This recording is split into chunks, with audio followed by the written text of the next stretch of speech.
Games are a strange and fascinating medium, one in which I don't think we often fully appreciate how much work it takes to create them. And that's not due to negligence, at least I don't think. It's not like we try and ignore the insane amounts of effort, far from it, but more that it's difficult for one person to fully comprehend. Sure, if you've worked on a task for 2 years, you'd have an understanding of how much of your life developing a game can take, but when 80 people work for 4 years to create 10 hours of gameplay, suddenly it all just becomes numbers. We lose sight of the individuals and can really only see them as a collective. It's why I find it so cool when games chip away at the fourth wall to offer insights into the development process. Concept art, commentary, it's as if the developers are reaching through the screen and saying, hey, we exist. This is our story. It's why my favourite moment in any game from any time period in my life isn't some bombastic finale, or a powerful emotional moment, or a dense and rich atmosphere. It's something that has none of those, something that rips all of that away as a means of pulling back the curtain, of not only showing you how the game was made, but who made the game. It's when I entered the Insomniac Museum for the first time. Before we continue, I need to introduce you to someone, or more accurately, he wants to introduce himself to you.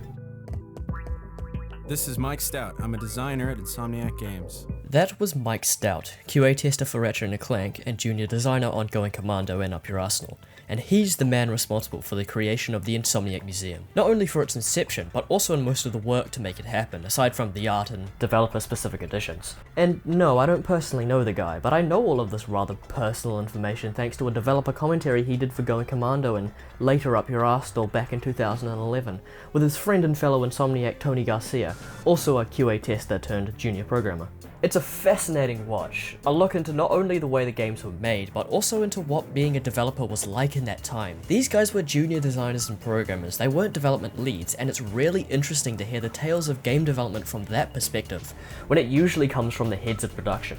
This is a little bit of a tangent, yes, but if you're in any way interested in the Insomniac Museum the same way I was, go watch it right now, I'll have links below. Because the Insomniac Museum has a very similar feeling, a look into the lives of these developers, the challenges and triumphs that come when creating games. Modelled after their Burbank offices, naming the planet you travel to Planet Burbank, or Dantopia if you don't live in North America like me, the museum is a planet you can travel to about 2/3 of the way through the game. There's a teleporter hidden on top of a fountain on Planet Boulder that's only active between 3 and 4 AM that takes you to a warehouse outside of the level's bounds, that houses the teleporter that takes you to the museum. And inside is an odd collection of, well, stuff. There isn't an art section or a gameplay prototype section, it's just a sprawling mess of random features, no doubt just stuff the development team thought was interesting, or was proud of, or spend a bunch of time on only for it to get scrapped, placing it here so that someone might appreciate it. There's a demonstration of water physics and shading that was too powerful for the PS2 to handle, and they're serious, it's no joke, not even the charge boots can handle the wrath of water. There's an editable particle effect generator, an editable infiltrator test, a whole mess of cut weapons, models and mechanics, and none of it feels particularly polished. I don't mean the stuff themselves, obviously they're not going to be complete, that's the whole point of putting them here, but in the way it's all laid out.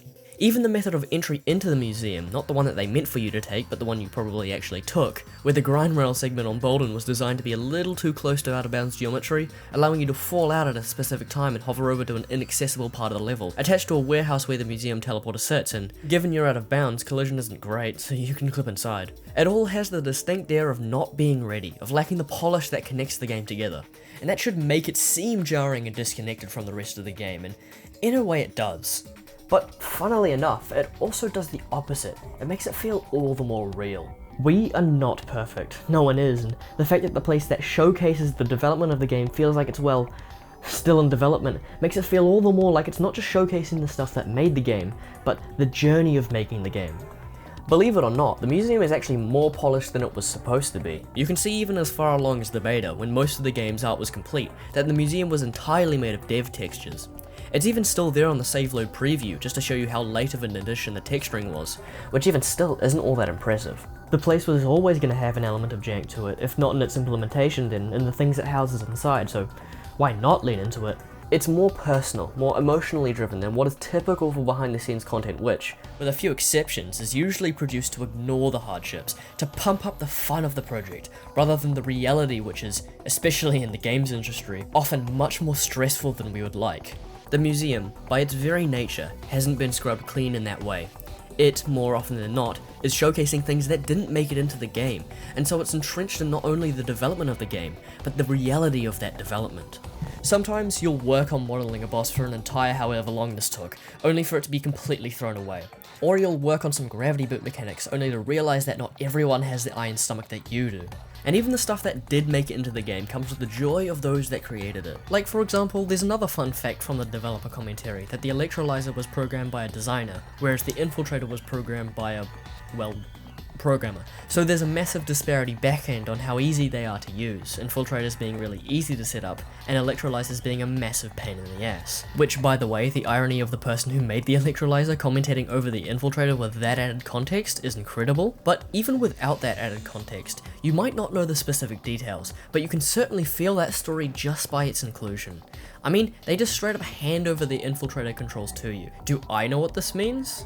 No.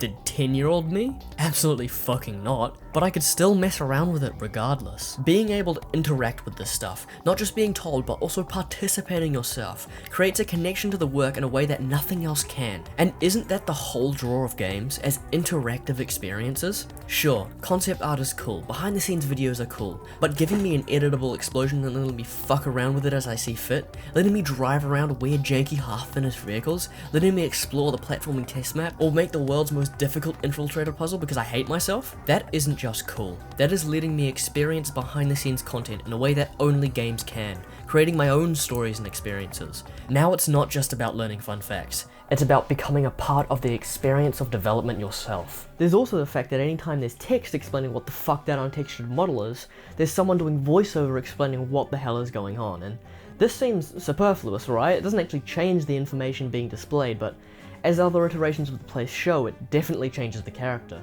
Text is, in a way, disconnected from the person who wrote it. When you read, you listen to the text with your own voice, but spoken word doesn't have that extra processing. And it makes the place so much more memorable when the information being displayed feels like it's coming straight from the devs themselves, expressed in a form that makes this stuff come across more as them sharing their experiences, rather than their work.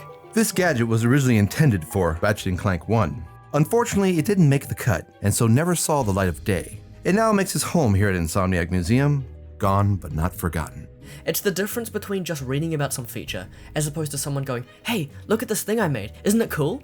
It's not really about the thing itself, more on the emotion behind it. Exploring the place is like exploring the development of the game itself, the people that made it, the passion and work, forged in hardship and fueled by caffeine.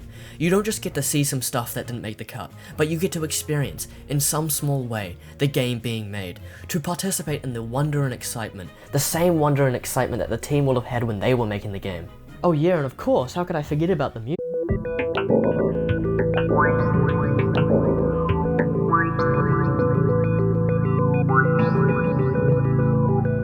I would not be surprised to hear that the music choice for the Insomniac Museum was entirely arbitrary. Tabora Mining Area is a piece of music only supposed to be heard once during your playthrough, during the section on Tabora right after you're ejected. In reality, it plays every time you revisit Tabora, and only changes to the actual theme of the Crystal Desert when you go past the door to the glider section. I assume because it was the default level music, and nobody bothered to check if it needed to be changed. Either that or it was just a pain in the ass to change. But it's a really interesting decision to have this be the music for the museum, as a less upfront, more atmospheric track that marks the transition between you working for and you fighting against Megacorp. It's a lot less high energy and fun as most of the other tracks in the game. It has this almost etheric tonality with the strange mesmerizing quality of all the instruments decaying into the background sub-bass, an incredibly slow 100 BPM tempo, and a melody driven by synthesizers that I can't even begin to describe. For a game about shooting big guns, it's a remarkably reflective track.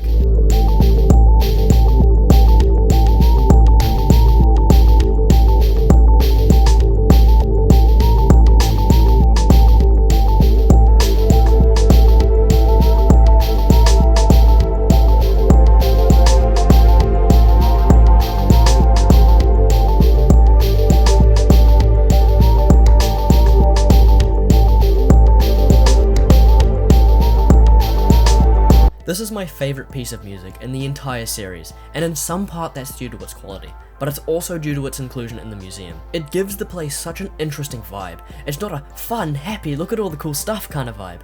It's much more introspective and chilled out.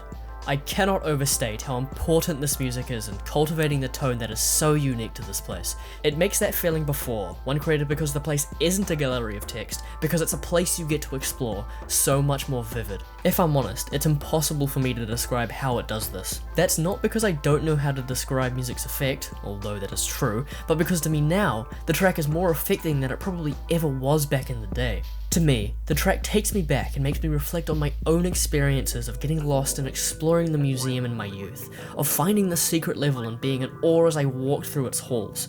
It's so slow and deep that it effortlessly washes away the sands of time. But at the time, what effect did it have? I'm not sure, but I know damn sure it wouldn't have had the same impact if it was any other track. And speaking of finding the secret level, what blew my adolescent mind was just how much of a secret the place was. Because at no point in the game is the museum signposted in any way. It's accessed on a random planet at a random time with a random teleporter.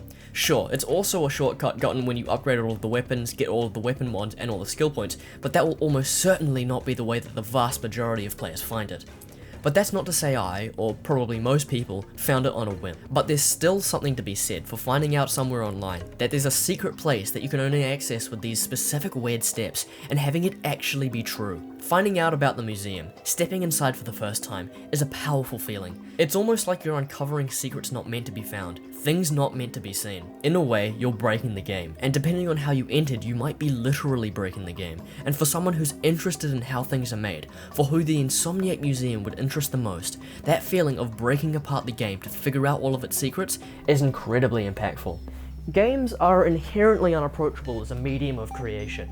Or at least they were, especially to a young person like I was. It's difficult to remember, but this was in a time before I could search Unreal Engine tutorial into Google and get 40 million results. Maybe you don't agree with that sentiment, but it was at least true for me, someone who thought it was novel that his age was soon to be counted in double digits. To people like me, game design wasn't just something unapproachable, it was something unknowable. That's why what the Insomniac Museum does is very special. It shows you not just informationally, but in its very design, that this game was made by people. People just like you.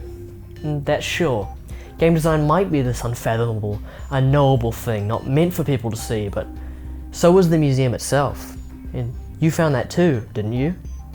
Okay, maybe you had some help, but I'm sure they did too. So who's to say that that couldn't be you one day? That your work couldn't impact the lives of people in the same way that theirs did to you.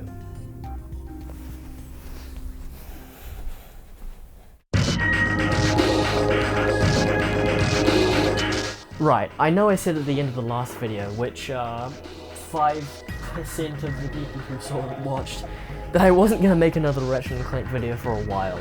Well, nationwide lockdown happened, and given how much that cut my productivity and also cancelled the shoot that was supposed to be my next video, I needed a topic I could just talk about. So you got this. Probably a nice surprise for some people, but hopefully in the next couple of weeks we can start going back outside and I can go back to making my regularly scheduled garbage.